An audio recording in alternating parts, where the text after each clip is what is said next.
नमस्कार, आप देख रहे हैं न्यूज इंडिया। न्यूज इंडिया के न्यूज आवर में आपका स्वागत है। मैं हूं नीरज। खबरों की शुरुआत हेडलाइन से। भारत की बड़ी कामयाबी, लद्दाख से पीछे हटने को राजी हुआ चीन। पतंजलि ने लॉन्च की कोरोना की दवा, 14 दिन में संक्रमित होंगे ठीक। दिल्ली में बनेगी दुनिया का सबसे बड़ा कोविड सेंटर, लगाए जाएंगे 10,000 बेड।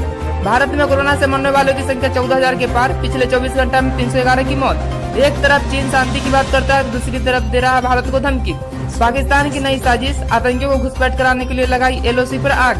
भारत नेपाल सीमा विवाद को लेकर अब बिहार को कर रहा परेशान। अब खबरें विस्तार से।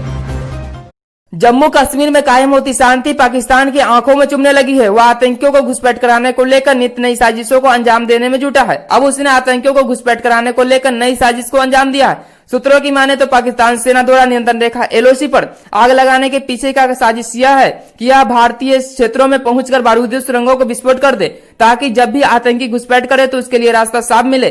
खबरों के मुताबिक यह कोई सीमित क्षेत्रों में नहीं लगाई जाती, बल्कि इसे कई किलोमीटर के दायरे में फैलाया जाता है। इसे बुझाने में भारतीय सेना को काफी समय लग जाती है। इतना ही नहीं, आग बुझाने के दौरान पाकिस्तानी गोलीबारी कर आतंकवादियों को घुसपैठ कराने की कोशिश भी करता है। इसके बावजूद भारतीय सेना आग बुझाने के तुरंत बाद फिर से बारूदी सुरंगों को बिछा देता है, ताकि आतंकी घुसे तो इसके चपेट में आकर वह वहीं ढेर हो जाए।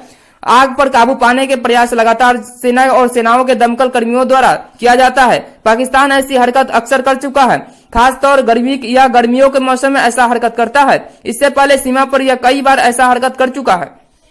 भारत के साथ सीमा विवाद के बीच नेपाल सरकार बिहार को परेशान कर रहा है। नेपाल सरकार ने पूर्वी चंपारण के ढाका अनुमंडल के लाल बकैया नदी पर बन रहे तटबंध को पुनर्निर्माण कार्य रोक दिया है। बिहार के जल संसाधन मंत्री संजय कुमार झा ने बताया कि नेपाल गंडक बांध के लिए मरम्मत कार्य की अनुमति नहीं दे रहा है, जबकि लाल बकैया नदी पर नो मैन लैंड का हिस्सा है। इसके अलावा नेपाल में कई स्थानों पर मरम्मत कार्य रोक दिया है। पहली बार हम ऐसे समस्या के सामना कर रहे हैं। हम मरम्मत कार्य के लिए सामग्री तक नहीं पहुंचा पा रहे हैं। संजय झा ने आगे कहा कि अगर हमारे इंजीनियर के पास बाढ़ से लड़ने की सामग्री नहीं पहुंचाई जाए तो बांध की मरम्मत के कार्य प्रभावित होगा। अगर नेपाल की में भारी बारिश होती है तो गंडक नदी का जल स्तर बढ़ जाएगा, तो आगे आने वाली समस्या पैदा हो सकती है।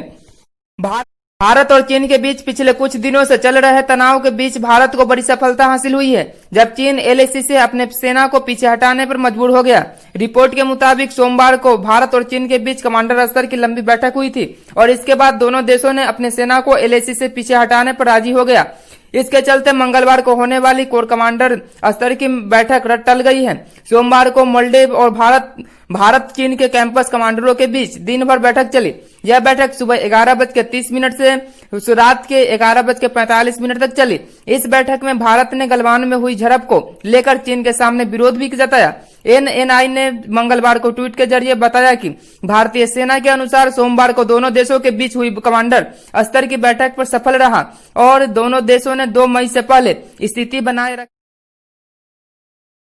एक तरफ चीन शांति की बात करता है तो दूसरी तरफ चीन कम्युनिस्ट पार्टी के मुखपत्र ग्लोबल टाइम्स भारत के खिलाफ युद्ध की तैयारी और परिणाम भुगतने की धमकी देता रहता है। गलवान घाटी में सीमा संघर्ष के बाद भारत के अंदर चीन के खिलाफ राष्ट्रवाद और शत्रुता तेजी से बढ़ रही है, जिसके बाद अब चीन विश्लेषण ग्लोबल टाइम्स के माध्यम से भारत को चेतावनी दे रहा है। यही नहीं, अखबार के माध्यम से चीन लगातार भारत को धमकी दे रहा है कि अगर चीन के साथ युद्ध हुआ तो भारत को 1962 की सीमा विवाद से सबसे अधिक नुकसान भुगतना पड़ेगा।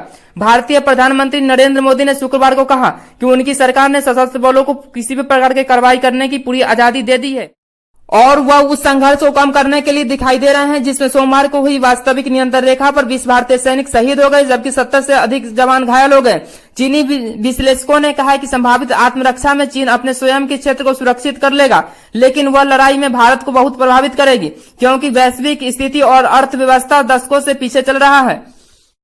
दक्षिणी दिल्ली में छतरपुर इलाके में राधा स्वामी सत्संग व्यास का परिसर दुनिया का सबसे बड़ा कोविड सेंटर बनने जा रहा है। यह परिसर 300 एकड़ में फैला है। परिसर के अंदर 12,50,000 वर्ग फुट में फैला एक शेड है, जिसमें कोरोना संक्रमितों के लिए 10,000 बेड लगाया जा रहा है। वहीं संक्रमितों की देखभाल के लिए 400 डॉक्टर और 800 नर्स मौजूद होगी। भारत में कोरोना से मरने वालों की संख्या 14,000 के पार पहुंच गई है। स्वास्थ्य मंत्रालय की ओर से मंगलवार को जारी अपडेट के अनुसार कोरोना से अब तक देश में 14,011 लोगों की मृत्यु हो चुकी है। वहीं देश में संक्रमितों की कुल संख्या 4,40,215 हो गया है। स्वास्थ्य मंत्रालय के अनुसार देश में एक्टिव केसों की कुल संख्या 1,78,014 हो गया है, जबकि 2,48,189 लोग ठीक हो चुके हैं। देश में बीते 24 घंटा में कोरोना से 14,000 नए केस सामने आए हैं और 312 लोग की मृत्यु हो चुकी है। इस बीच राहत की बात यह है कि रिकवरी रेट में लगातार वृद्धि हो रहा है। रिकवरी रेट की बात करें तो भारत में अब तक 56% से ज्यादा हो गया है। पिछले 24 घंटा में कोविड-19 से कुल 10,994 लोग ठीक हो चुके हैं। बाबा रामदेव की पतंजलि ने कोविड-19 के इलाज के लिए एक आयुर्वेदिक दवा लॉन्च की है। पतंजलि आयुर्वेद के एडमिन आचार्य बालकृष्ण ने इस महीने की शुरुआत में दावा किया था कि कंपनी द्वारा विकसित एक एवं आयुर्वेदिक दवा कोविड-19 के रोगियों को 5 से 14 दिन के भीतर ठीक करने में सक्षम है। इस दवा का नाम कोरोनिल टेबलेट है। बाबा रामदेव का कहना है कि यह इम्यूनिटी बूस्टर नहीं बल्कि एक इलाज है। उन्होंने कहा कि कोरोना किट की डिलीवरी के लिए एक ऐप लॉन्च किया जाएगा। बाबा रामदेव ने कहा कि हमारे इस तरह के शोध किए और इसमें 100 लोगों को क्लिनिकल स्टडी की गई, जिसमें से 3 दिन के भीतर 69% लोग ठीक हो चुके हैं और 7 दिन के भीतर 100% मरीज ठीक हो गए। पतंजलि का कहना है कि हमारे सैकड़ों पॉजिटिव रोगियों को ठीक किया है और इसके अध्ययन के बाद बालकृष्ण ने कहा कि हमें 100% अनुकूल परिणाम मिले हैं। अगले 4 से 5 दिनों में सबूत और डेटा हमारे द्वारा जारी की जाएगी। बुलेटिन में बस इतना ही। बने रहिए आपके अपने चैनल न्यूज इंडिया पर। धन्यवाद।